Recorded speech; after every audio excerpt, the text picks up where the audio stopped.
Hola, ¿qué tal? Bienvenidos a este segundo capítulo de Nexo Oculto. Hoy nos sumergiremos en un misterio que atraviesa siglos y continentes. Hola David, ¿cómo estás? Hola Joan, ¿qué tal? Bueno David, hoy traemos un tema verdaderamente enigmático, el arquetipo de la serpiente. Es un símbolo que me llama mucho la atención, sobre todo por su presencia omnipresente. Yo te pregunto David, ¿por qué crees que es un símbolo que está presente en todo el mundo? Bueno, eh, el arquetipo de la serpiente es un símbolo universal porque de una u otra manera su simbología está arraigada a lo que es la humanidad hoy actualmente, ¿no?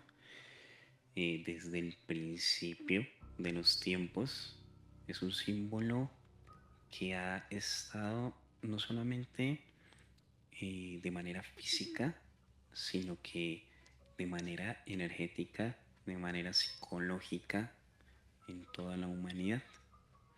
Y esto tiene que ver mucho con lo que son las raíces de lo que somos como seres humanos. Claro, David. Y como por ejemplo está presente en países tan diferentes como México, la India y distintas partes de Asia. David, ¿cuál es el ejemplo que más te impresiona a ti de esta presencia global? Bueno, pues esta simbología está, pues como mencionas, en diferentes países, continentes, pues culturas, civilizaciones. Lo que me impresiona de este arquetipo es que en la antigüedad lo veían como un símbolo de, como una divinidad. Mm. Y es donde en este programa vamos a explorar el por qué el culto hacia este animal tótem, ¿no? Digámoslo tótem como simbología. Como Yo creo arquetipo, que ¿sí, eso no? es lo que más, sí, eso es lo que más me impresiona, es por qué el humano adoptó esta figura como su dios en la antigüedad, ¿no? Exacto. También he visto ese símbolo en todo el continente americano, David. Y me llama mucho la atención cómo este animal influye tan profundamente en diferentes culturas y religiones, hasta en el pensamiento mismo de las personas, ¿no? Sí, tal cual.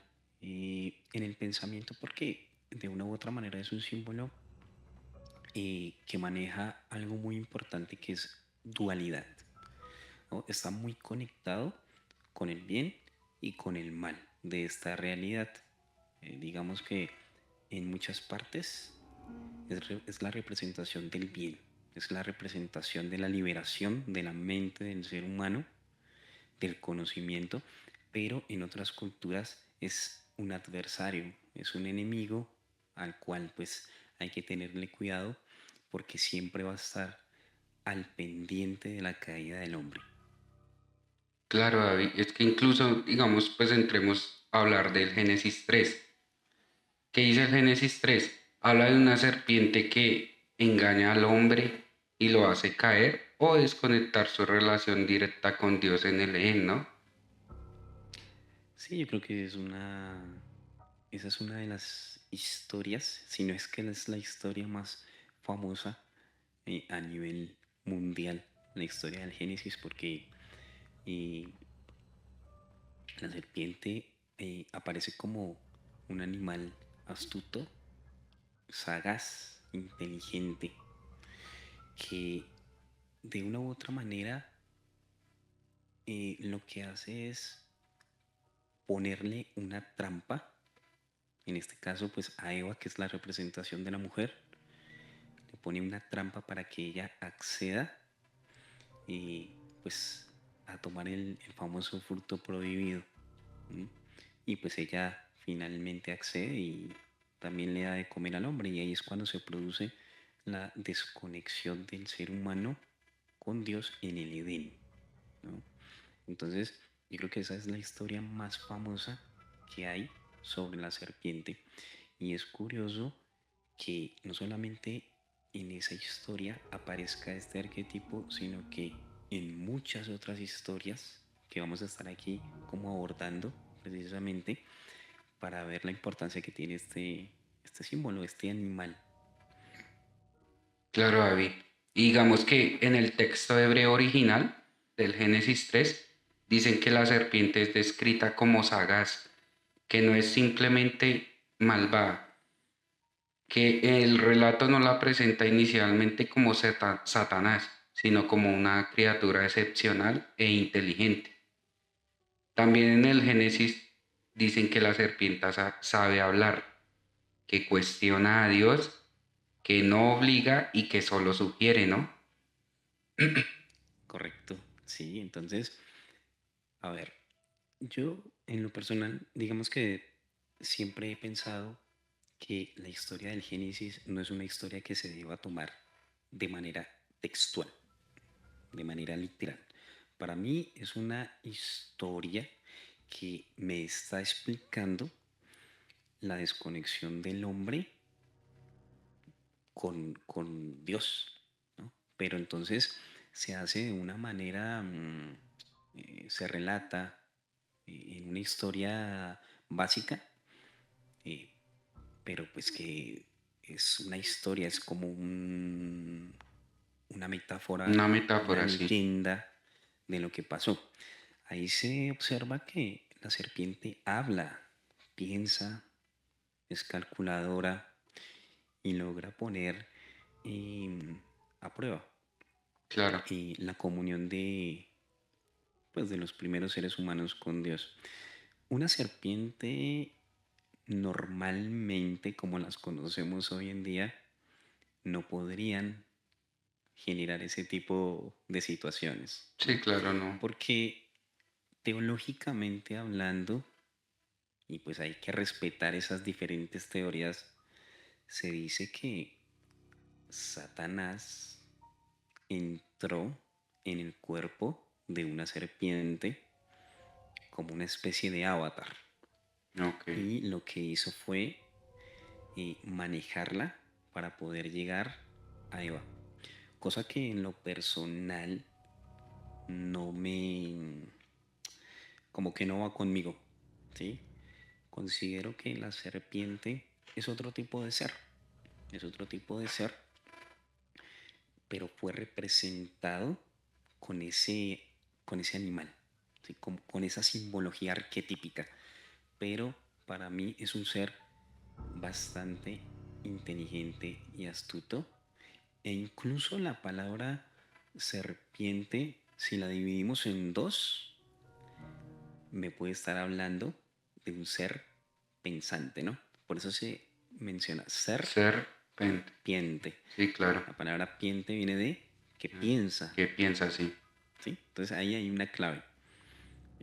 Pero es una teoría teológica que es respetable y bueno, está bien. Sí, claro. También, digamos, hay muchos estudios actuales, David, sobre el Génesis 3 que indican que el Génesis 3 es como una reflexión sobre el despertar de la conciencia, ¿no? Sí, También, sí, digamos, dale, continúa. también se habla que es el paso de la inocencia a la responsabilidad, ¿no? Sí, Del origen del sufrimiento humano. sí, correcto. Sí, mira, es que lo que pasa con la historia del Génesis es que hay muchas maneras de abordarla, ¿no? Digamos que si yo lo abordo a través de, digamos, de lo que es una relación entre la ética y la moral, obviamente yo puedo deducir eso, ¿no? Lo que estás mencionando. Es una historia que me habla de pasar de la inocencia a la madurez, Claro. ¿no? ¿Quién da ese paso? Pues la serpiente, ¿no? Pero digamos, es una manera simbólica de explicarlo. Hay muchas formas de abordar y hay muchas pseudociencias, religiones, culturas que explican precisamente que explican este tema, pero lo explican dependiendo a sus necesidades, ¿no? Sí, claro, como a su cultura, ¿no? Sí, tal cual. Por eso es que este es un tema muy difícil de abordar, porque eh, uno tendría que decidir hacia qué dirección quiero tomar la historia del Génesis, ¿sí o no? ¿Cómo la quiero aplicar? ¿Sí? Claro. ¿Realmente pasó de manera literal? ¿Es una metáfora? ¿O fue algo físico? ¿Fue algo en otro plano? ¿Ves? Entonces ahí entran muchos detalles y de una u otra manera, lo que te mencionaba ahorita, son teorías válidas, ¿sí? Claro. Son teorías válidas. Nadie tiene la verdad absoluta del tema, pero digamos que en este programa estamos precisamente analizando un punto de vista que de pronto queremos llevar como a cabo, ¿no? De cierta manera. Claro, David. Y también pues indican que en varias culturas, países, la ven como un símbolo bueno, ¿no? Y en otras como un símbolo de maldad, ¿no? Sí, sí, así es lo que mencionaba ahorita, ¿no? Es una deidad, una divinidad en muchos lugares y es el enemigo, el adversario en otros, ¿no? Pero yo creo que aquí lo que tenemos que analizar es lo siguiente.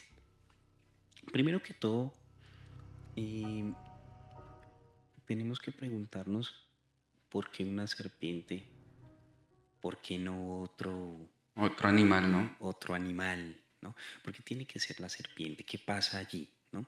Y esto tiene que ver mucho. Aquí es donde nosotros tenemos que empezar a buscar lo que son las raíces hebreas. Ok. Resulta y pasa, resulta y pasa que, y este es un tema que hay que tratar de entenderlo desde un ángulo espiritual y con una mente abierta, pues muy fuerte, porque eh, esto que voy a de pronto aquí a exponer no es comprobable de manera física, pero en las raíces hebreas se dicen que los serafines y los querubines son serpientes aladas. Sí.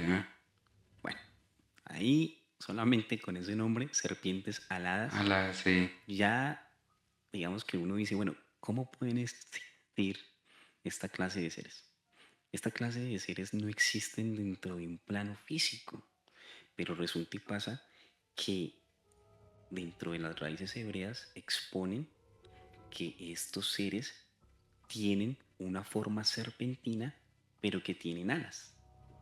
Ok. Entonces, muy probablemente, ya con el tiempo, tomaron a la serpiente como el adversario, ¿verdad? Como el Satán, el que hizo caer al hombre, porque se dice que el Satán era un querubín. Si logramos conectar esas dos ideas, es muy probable que realmente la serpiente haya sido un querubín o haya sido un ser divino, un ser que tenía una conexión muy fuerte con Dios, pero que por algún motivo o alguna razón, pues se desconectó de Dios e hizo caer al hombre. Hay vertientes, o hay conocimientos, hay historias que dicen que fue que cuando Dios hizo al hombre, lo hizo con ciertas cualidades y él sintió envidia de esto y por eso hizo caer al hombre. Te repito, son historias, son teorías, pero el punto es que se habla en las raíces hebreas que estos seres tenían esa forma o tenían ese aspecto, digámoslo así, ese aspecto físico. Ok, sí. Claro, y que tenían conexión con Dios. ¿Correcto? Exacto, sí. Exactamente. Bueno, Claro. Y David, ¿tú crees que la caída del hombre es que un castigo o es el despertar? bueno, esa pregunta, lo que te digo, depende cómo lo quiera ver, lo quieran ver las diferentes personas, ¿no? Yo creo que, yo creo que es un castigo dentro dentro de lo que he podido investigar sobre este tema, yo pienso que la caída del hombre, eh, tomando el Génesis como punto inicial, Sí, como hablando del punto de Génesis, sí. referencia, hablando del Génesis, es un castigo porque muchas personas dicen, no, es que el hombre despertó, despertó de un sueño, vio la realidad como era, conoció el bien y el mal. Y pues para la gente pues que tiene esa creencia o esa conexión está bien, pero para mí no, porque eh, cuando Dios hace al hombre, lo crea en unidad con él, en unidad, porque se supone que teológicamente hablando, Dios es unidad, no es dualidad. Es unidad, sí. Cuando, cuando existe dualidad, ya estamos hablando del bien y del mal, ¿sí? O sea, ya estamos hablando de dos filtros en la realidad, y ahí es cuando el hombre, a pesar de que tiene libre albedrío para poder escoger entre una y otra, siempre tiene la inclinación de escoger lo malo, es decir, se va por el lado, o sea, como que se va por el lado de lo malo, de la mala inclinación. Hay dualidad y pierde conexión con Dios, que es la unidad. ¿Sí? Ya la caída del hombre nos hace precisamente eh, ver una realidad más cruda, ¿no? Un mundo más difícil donde tenemos frutos, pero al mismo tiempo también tenemos cardos, tenemos espinas también, ¿sí? Entonces considero que ese suceso, partiéndolo y viéndolo desde el ángulo del Génesis, es una pérdida para el ser humano, más que Claro. una ganancia, ¿sí? Claro, y que digamos a través de los años también a la serpiente la han relacionado mucho con demonios, ¿no, David? Sí, Entonces, de pues, acuerdo. ¿qué relación tiene con todos esos personajes la serpiente, no? Sí. Lo que pasa es que, bueno, como te comentaba, ¿no? La serpiente, después de este suceso, fue demonizada, ¿no? Fue satanizada, y a partir de ello, pues empezaron en diferentes culturas a salir entidades precisamente que tenían esta forma serpentina, las cuales pues asociaron con demonios, ¿no? O con seres del bajo astral que tenían esta forma. Es por eso que vamos a ver en diferentes culturas, por ejemplo en la India están los nagas, que son los hombres mitad, mitad serpiente, mitad, mitad hombre, Mm, que tienen ciertas habilidades con la magia, ¿no? Entonces, digamos que este es un tema interesante porque se empezó a asociar este símbolo también con lo que fue la magia oscura, la magia en sí. claro, sí, David. Entonces, pues, también podemos hablar, digamos, en México, ¿no? Quetzalcóatl. Sí, Ese es también bien conocido, ¿no? Que era el dios sí, creador, era el dios de la sabiduría, el dios de la luz, el viento, las artes y las ciencias y la agricultura, ¿no? Que correcto. según el mito, Quetzalcóatl bajó al Mictlán, al inframundo, ¿no? Para recuperar los huesos de las generaciones pasadas. Con esos huesos mezclados con su propia sangre y maíz, creó a los seres humanos de la era actual. Es un dios que se sacrifica por la humanidad, ¿no? Exactamente. Mira ya, mira el contraste que hay, ¿no? Ya para México, Centroamérica, tenemos a Quetzalcóatl, y ya tiempo después tenemos a Cuculcán. Pero, ¿qué son estas deidades? Sí, Son porque serpientes. son, pues, mirando, revisando, son como el mismo dios, ¿no? Para Sí, ellos, Quetzalcóatl y exactamente. Kukulcán, ¿no? Y Cuculcán, sí, lo que pasa es que Quetzalcóatl fue primero, Mm, fue una deidad divina primero, y pasó el tiempo y parece que evolucionó a lo que fue Kukulcán. Pero si traducimos lo que significan esas palabras, significa la serpiente emplumada. sí, Quetzalcóatl, sí, porque Es la Quetzal es serpiente una emplumada. ave, ¿no? Correcto. Y Coal sí, la serpiente. Exacto. Exacto. Entonces, ahí tocaste un punto muy interesante porque date cuenta. vuelve la serpiente a jugar.